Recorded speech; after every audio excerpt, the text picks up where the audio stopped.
સોમની રાજેશભાઈ કનકરા છે અને હું 3-4 વર્ષથી મારા ઘરે પણ ડોગ છે અને એ સિવાય મારે ગલીમાં પણ 12 થી 13 કૂતરા છે જેમનું હું છેલ્લા ઘણા વર્ષોથી કરું છું અને 3-4 વર્ષથી મારા ઘરે ડોગ છે અને એ સિવાય મારું ખાલી એક જ કહેવાનું છે, મારી રિક્વેસ્ટ છે કે જેમ તમે તમારા બાળકોને બધું જ જ્ઞાન આપો છો એમ ખાલી થોડુંક એનિમલ અવેરનેસ, કાઇન્ડનેસ શીખવાડો, કેમ કે મોટા ભાગના નાના છોકરાઓ પણ એટલું જ ટોર્ચર કરે છે. અગર એ લોકોને નાનપણથી જો તમે એવું શીખવાડશો તો મોટા થઈને એનાથી પણ વધારે ક્રૂર હરકત કરશે અને ખાલી ડોગ્સ ને એ પછી માણસો પ્રત્યે પણ એવું બની શકે છે. તો મારી એક જ રિક્વેસ્ટ છે કે જે ગવર્મેન્ટના બધા રૂલ્સ છે એ ફોલો કરો અને સાથે સાથે તમારા બાળકોને એટલું શીખવાડો કે અગર કૂતરું કાંઈ નથી કરતું તો એમને સામેથી ના છંછેડે. અને ડોગ્સ, કોઈ પણ ડોગ્સ મેં નથી જોયું કે એ લોકો વગર કારણે અટેક કર્યું હોય કે પાછળ દોડ્યું હોય.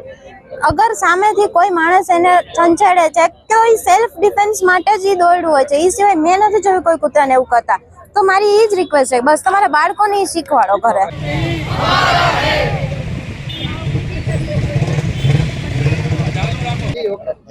जी, मेरा नाम सोनल वलेरा है और मैं आई थिंक 22 साल से फीड कर रही हूँ स्ट्रे डॉग्स को और मेरे बच्चे की तरह है वो.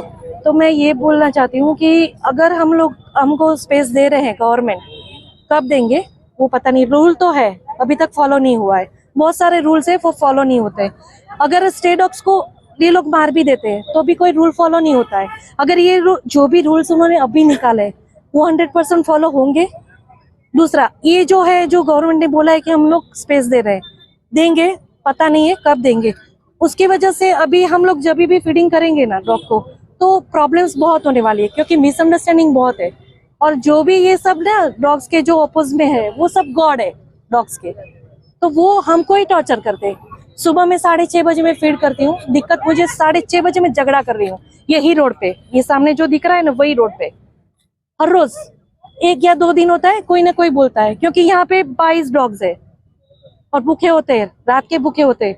तो मैं बोलना ये चाहती हूँ कि सब लोग थोड़ा थोड़ा करके दो ना खाना, अग्रेसिव नहीं होंगे. आना पड़ा, इसका कारण क्या है सर?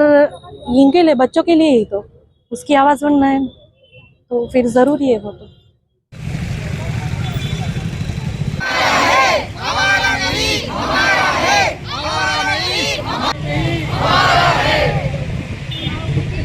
આજે અમે બધા ડોગ લવર્સ એટલા માટે અહીંયા ભેગા થયા છીએ કે જે પ્રાણીઓ સાથે અત્યાચાર થાય છે એ ન થાય, તેમજ જે સુપ્રીમ કોર્ટે આદેશ આપેલો છે કે દરેક ડોગનું સ્ટરીલાઇઝેશન થાય, વેક્સિનેશન થાય અને પછી એ લોકોને એમની જગ્યાએ પાછા મૂકવામાં આવે.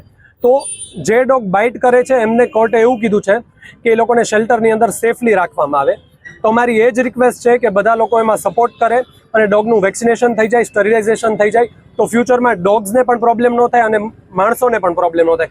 એકચ્યુઅલમાં આપણને એવું લાગે છે કોઈક વખત નાના મોટા ડોગ બાઇટ થાય છે તો માણસો હેરાન છે, પણ એ ડોગને જિંદગીભર ધિક્કારવામાં આવે છે, રોડ એક્સિડન્ટમાં મારી નાખવામાં આવે છે, ઘણી વખત એસિડ ફેંકવામાં આવે છે, એવું બધું કરવામાં આવે છે. તો એ લોકો પણ આપણી સાથે રહી અને કોઈ સારું જીવન નથી જીવી રહ્યા. તો સ્ટરીલાઇઝેશન થશે તો એમની પણ પેઢી ફ્યુચરમાં ખૂબ જ નહીં હોય તો શાંતિથી રહેશે.